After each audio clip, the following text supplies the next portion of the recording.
Welcome to Netlinked Weekly, our weekly show about everything at NCIX and what's going on and what's happening, and especially the goings-on, which are all the same thing, of course. So this week is the back-to-school sale. This is part one of the back-to-school sale. Next week we're going to have part two of the back-to-school sale. The back-to-school sale is one of the biggest sales of the year, so you got deals on everything from notebooks to monitors to video cards to SSDs to pretty much everything NCIX carries. In fact, you'll see lots of images here of things like compressed air for cleaning out your computer for back to school, and a monitor for a school bus, which is evidently spelled wrong, and you should go to school for that too, and a calculator that has lead on it.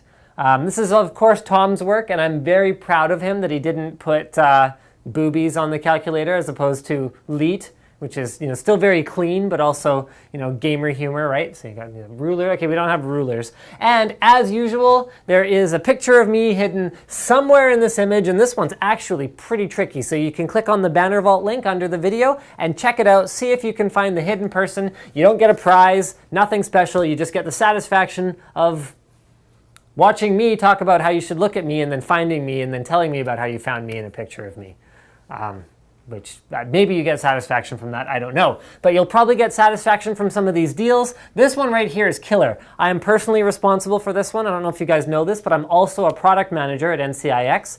And this one was, oh man, just brilliant work. $79.99 for a G9X laser mouse and a G105 LED backlit keyboard from Logitech. They have Modern Warfare branding on them, so I'm sorry, but maybe you could scrub it off somehow if you're not into Call of Duty Modern Warfare.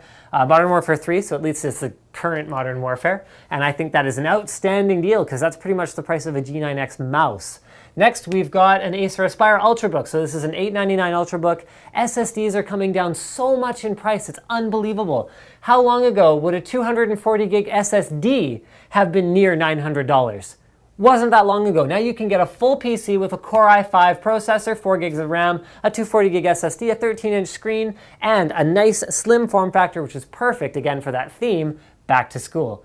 This bundle has actually been killed for a number of reasons, so don't worry about that. Moving right along, we have another bundle. So this is a Linksys Wi-Fi bundle. You can get an AE2500 dual band USB adapter and an E4200 router. They are refurbished, however, it's Cisco. So there was probably some kind of process in place for refurbishing these things, and when you buy them as a bundle, you get them for only 70 bucks. And finally, we have a 1,000 watt 80 plus gold power supply for 100 bucks after a mail-in rebate. So that's a modular power supply. It's an OCZZ series. These are actually quite popular indeed. Our major news for the week is, of course, GTX 660 Ti. This is the new graphics card from NVIDIA that basically takes the price to performance ratio and performance per watt ratio and pretty much every ratio and just throws it all in the bin and rewrites the rule books, because this is using the latest 28 nanometer manufacturing process, a Kepler GK104 GPU, which is the same one you find in the 670 and the 680. It in fact has the same clock speeds as a GTX 670, but the only difference is that the memory bus is cut down from 256-bit to 192-bit. This does affect performance adversely a little bit, but even in some extreme examples like triple 1080p display gaming, we only saw about a 10-15% performance difference between a 660 Ti and a 670. And it's at $299. It is $100 cheaper than the GTX 670 at $399. So it also, oh, right.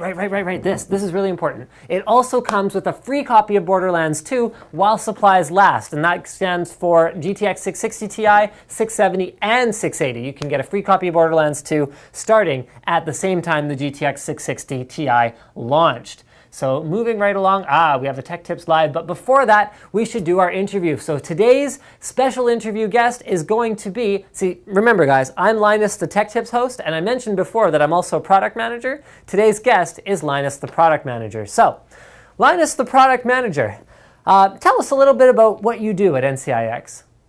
Now that's a great question, Linus, the Tech Tips host. Actually, as a product manager, I do a wide variety of different things, including finding new suppliers with interesting, cool new products, developing relationships with existing suppliers, actually cutting orders. So I'm bringing in the product, and then I'm setting and managing the pricing, and then determining what our selling price is on NCIX, and yeah, so that's sort of the gist of it. That's pretty interesting. So when there's these deals at NCIX, are you actually involved in, like, you know, arranging them and making sure that NCIX has like the hottest deals in the country? You know what though, Linus? Having the best deal in the country is just not good enough for us. We want the best deal in the world. And I think some of your worldwide viewers can probably attest to these Netlinked Weekly top deals being better than anything that they can get no matter where they live. Okay, last question, Linus. So you talk about bringing in the best deals in the world and cool products and all that, but what product categories are you actually responsible for at NCIX? Is it just kind of everything, or is it just specific things?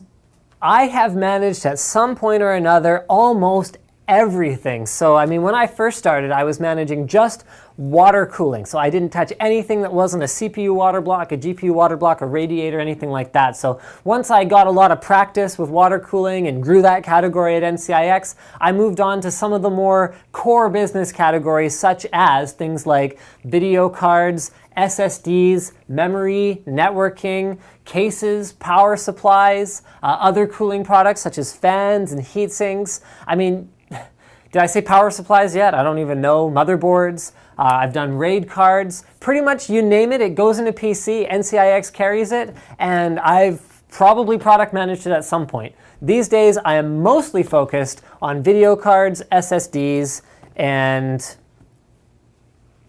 mostly video cards and SSDs. The cool stuff. Well, thanks for joining us today, Linus. I think we all learned something during that detailed and exciting interview. And the thing we learned is that when Linus interviews himself on camera, it's phenomenally stupid. And we probably won't do that again, but thank you for bearing with it. So this was our Tech Tips Live for this week. We actually tweeted this yesterday and we're filming it today, but I mean, by the time we release this, it'll be tomorrow, so I don't see what difference it makes. Will you be upgrading to Windows with a capital W, Slick, Windows 8 within the first month? And if not, why? We got a ton of responses. Within like 10-15 minutes, we had over 100 responses, and the overwhelming majority fell here. So when we actually tallied them up, sort of before we finished getting responses, but we had to do a cutoff at some point, we got 81 responses no, with a lot of people citing differences in performance for gaming, uncertainty as to whether their hardware would work with Windows 7 and Windows 8 when they upgraded, as well as just lack of funds at this point in time, and a lot of people seemed pretty upset about the Metro interface. So a couple things. Number one is I really doubt that gaming performance is going to decrease in any meaningful way. Windows 8 is very lightweight compared to Windows 7. We're going to be running the same OS in the same footprint with the same memory requirements as a tablet on a desktop. So it's going to be pretty lightning fast, I think, as far as overhead goes. Now, when it comes to hardware compatibility, it's running the same kernel still as Windows Vista, which means that in terms of drivers, you'll probably be able to force Windows 7 drivers or even Windows Vista drivers to work on Windows 8, as long as you're using the correct edition, that is 32-bit to 32-bit or 64-bit to 64-bit.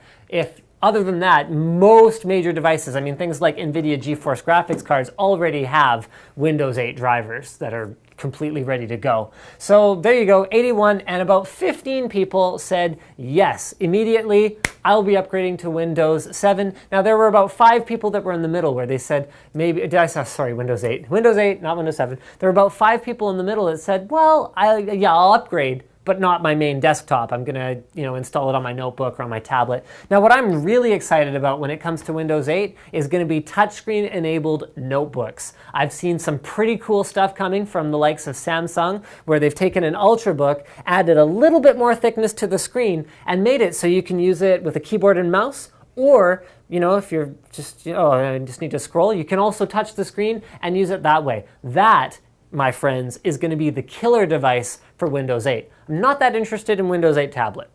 Not that interested in Windows 8 traditional desktop. But Windows 8 with a touchscreen and a keyboard and mouse is going to give you the flexibility to use whatever applications you want, or apps. So if they're applications, they're for a desktop. If they're apps, they're for mobile. even though apps is just short for applications. Whatever you're going to use, you can use the optimal interface the way you want to, and that to me is what's exciting about Windows 8. Thank you for watching this week's edition of Netlinked Weekly, and don't forget to subscribe to NCIX Tech Tips.